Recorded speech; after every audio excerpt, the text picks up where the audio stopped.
ولا خير بدك عايش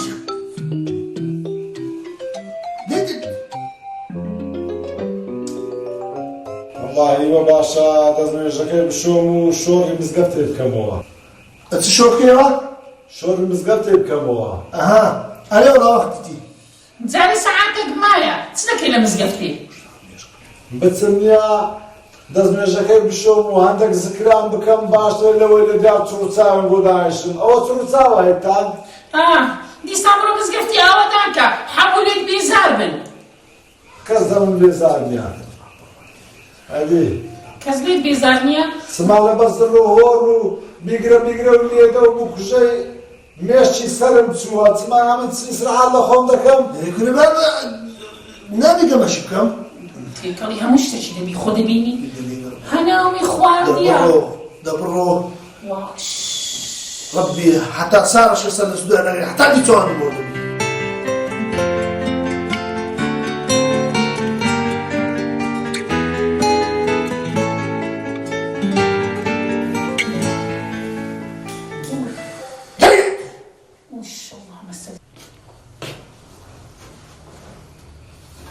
السلام عليكم سلام لشيرك كلها تديتيتر تماشاكا كلها هاي ماش كاستور صح كوبتر السلام عليكم عايز سلام زور الماء ليه دلولا كلها تسوى هرا ماش جاي كلها درسنا كوبتر هاي شعتو بابا لا تركعوا شرع الجميع وليه دبيك شورا باشو إيوه جمعي أوي دكاتنا وعتاري استا بروح اخوان دون استا بس بچه روشنه که اخوان صار بینه اوی روشش اخوان صار بوزل بومتینا بس نية بياوة كتو بهيت رازيني شيو جرما دري دوم سوتا جرما ساعدي دا كين دري ساعدة بريم ناخورتن أتو بهيت رازيني كتي اتونيا تبعاتش زور عندي كفير بوي اتونيا شيوي بساعدين دده اوي بقرمين دده زور عندي عكس بوتو عكس ناو أتو بهيت رازيني دبابتسم احنا وقت شيء عندك هاتي يدقي كتاخي باي يحساب مزيش له حساب بالله شنو دريمو كل عقد الزاني كل عمل يعني قلنا خلي اخيكم هناك يا اخي أزات تيجي بخون نبيهم دستور هنا بيقولنا بابو بقول خارج ودايق ما كتاب بابو او زاد زاني امر كانش ساعاتكم لقناق يا اخي بدني لا عاوزين قاموا يشرعوا درسي انجي قناق يا اخي تو مش ساعاتكم كل بابو اتايو قنا عاوزين قالوا بالمديرانيه دستيو لددا نويا دستيو دبرجيو دقلتيو بابش المشي نسينا جعلنا كده وي سكر يسازك تنهك سكر برد بس هو مناقشة ما كلا جاي باخد ولا تري بس تصدق بنا بعرف ام بنا بابا مو بنا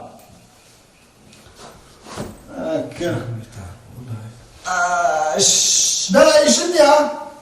شيوا قلت من بيعرف تبدا أنا قلت مو قاري خلاص كلا جاي أوتسيو قاري خلاص نار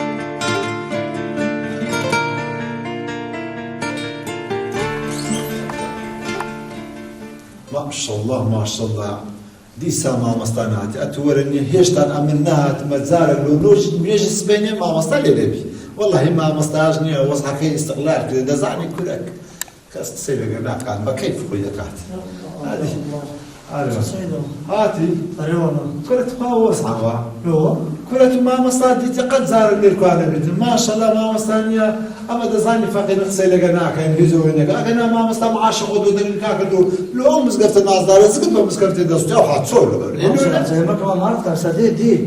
تجي استارش تنزل السلام عليكم السلام والله كاكا مسقف بتاره بي ما مستانيا ايش كم شيء ما الحمد لله نوري مريم ما كتبرو بان دبرو داو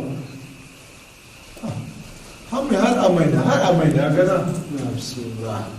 السلام عليكم. عليكم السلام ورحمة الله وبركاته. أخير بي. السلام عليكم. عليكم السلام ورحمة الله وبركاته. عندي ما أنا وبان. واتسو بام بدار. سيدا بابشي ما مش نبيش. كل راست. مرن دبيو السبليتا إيش بقات السبليت؟ زي ما ده ده ليه قريناك؟ سلام ببيع شو ببيع عمل الكوارع.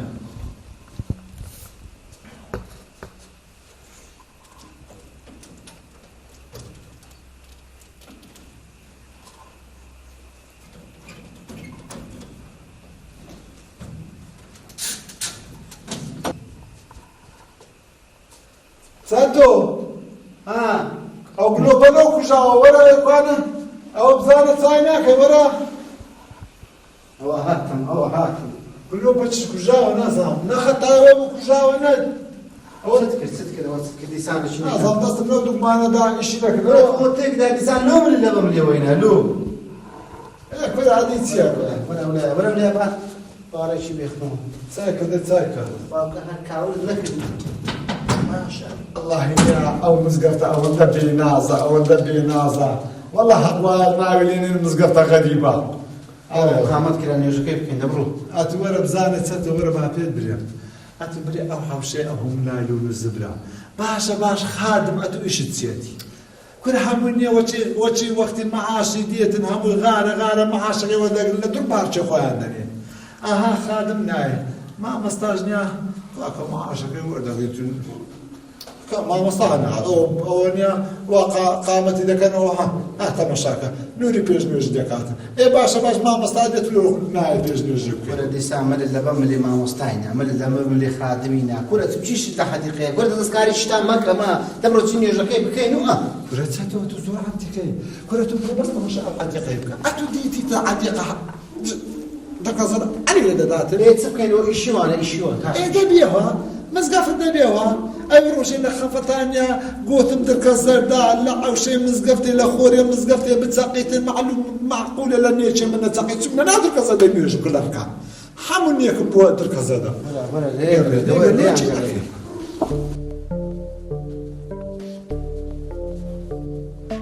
الله أكبر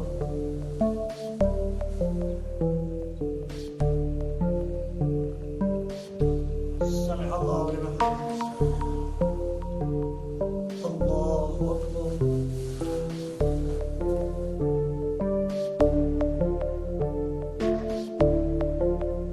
الله أكبر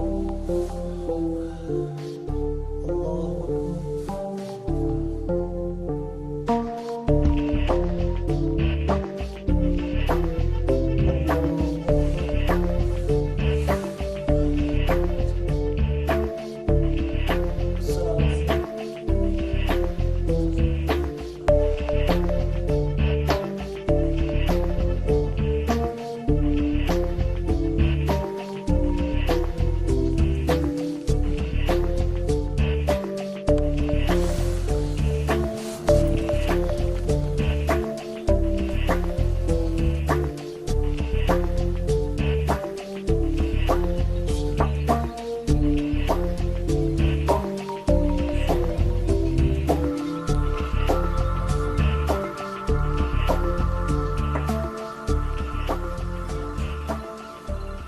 على الروح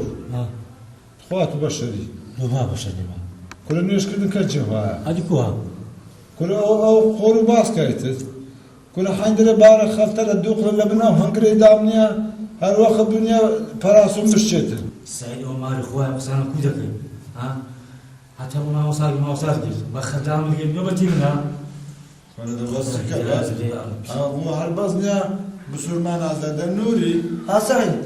درم نوري ما مستحنا ناي لو عالزغارة شي تقديم لك أنا يمكن ما مستحنا أتو اللي من بيرنوج لك ما مستحنا بيرنوج هناك ما كان سعيد بس قدر والله وقال نتسمش ولا ما اخويا انت روج خود ما تقرا يا اخويا ما هو بتجي صح ولا يوري كده يكتب ملا زانا ملا من أوروك إيشي هبوا لخيمة يا بخبرنات يا أو هانيا بس با أو هارش ما قصيتو بيتي دريبة 8 بسنو مالي والله شو تمام مسكرة كيف كنا مش أوش لما تيجي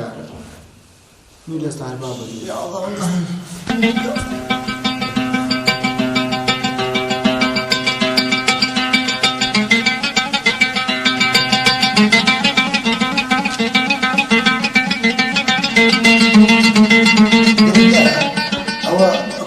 ناس متى أصلا لما بدينيتي يا نقش البيع دبنا نقار تحت مزقفتي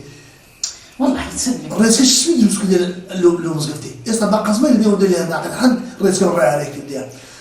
ليه هروان دربلو بين عليه يعني خلو ده رش عند دارك بعدين ده عزلي تسي ما مصطلحنا حزيتك بدي أتأخر بعد ده هذه شيء صراحة بس تمام مش ما يساعدك دوقا ما تعرف يساعدك أو قد نايبر يا ولا حسن مشتكي معاني دبينه ولا سنة مشتكي قصي بك قد سوي يشكل باقي أو خلي تاقاني مشي من دبيتن يا أخوش هو تسيو تلفون هو تسيو تلفونه ألو دلو كوي باش غزت كوا كنت تعرف انتو دقيقة خد شو مدري أقول لك أبينا كوي إستن دزبك أبينا كمو أقول لك سنو إياك دقيقة ولا نود بسنو تعاملي كوي كاكا بيك دقيقة إستن يكون خبوط دقيقة سنابت إستن دزبك أبينا كنو أمش لغا قد أسبينا كم باشا كوي قمم بزمعي خوشة إستن قمم لك يك دقيقة هو الدردوشي يا كلها تلوم مش تشيل إذا بعكس الجواب إذا نقصش أنا أبدأ إذا ولا كم نعم تعطوا هذا ما يقول دردو كلها نعم إذا بعكس عندهم خوش هي بيدنا ندلو درو هكا اخوان لكورت كاتو ولا قدروش هاي والله ما خواه بتسم شوري مزدفتي كمو باشا ديسان خوانك لي داو دوباره يا الله بتسم دزبجة شمشومو بتسم دور كان يجام كان باشترا دبرو شيطاني بنعلتك أو بابا دلم لو بانك كان جناده ينزل زوج بسي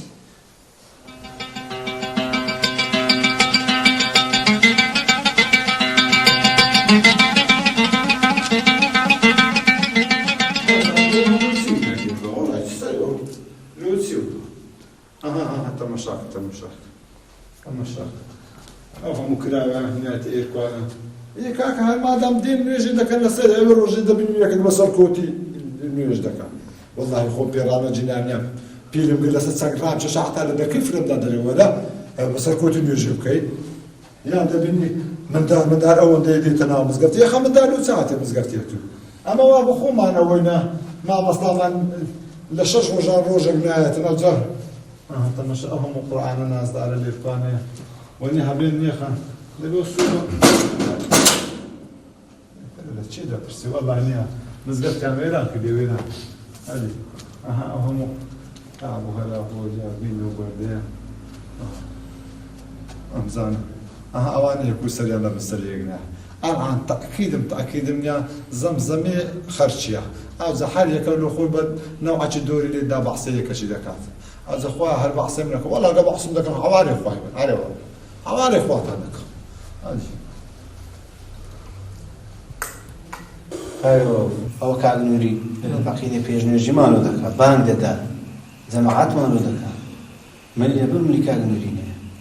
درمنا بسين دوق سلقه بكين باش كم وازدوش ثاني بي والله ستو دين بس والله صعب تبجي معك بابا يا كمال بيتيا بركاك هذا هم اللي بيزاني كل الرزيمة نقصش لي بناخا ترى بيراميد هذا من مسنا بيراميد ذاك حر وش يقيش يروحنا زعما هذيك البيارة كبيرة وش يقول يقول تبي نعم مسقط الدوام لا يرسل الدول صيد لأن زي ما جدنا تمام مستعباش تمام دري والله ما مستنيوش دريجة تمام دري ما مستنيوش كرتا يعني كازنا ما بينك كازنا ما تشقري بينك دابا تينا كاين طبعا زعما هذا بخنا بينا كذا باش كنعدي لنا الدنيا زعما تغسل معك سعيد السلام عليكم. عليكم السلام. عليكم السلام. سعيد. عليكم والله بتمام خوي بارد إن شاء الله. وقت يا أخو والله أولا هم رجع خصام قوم دي لو أنا راوس بس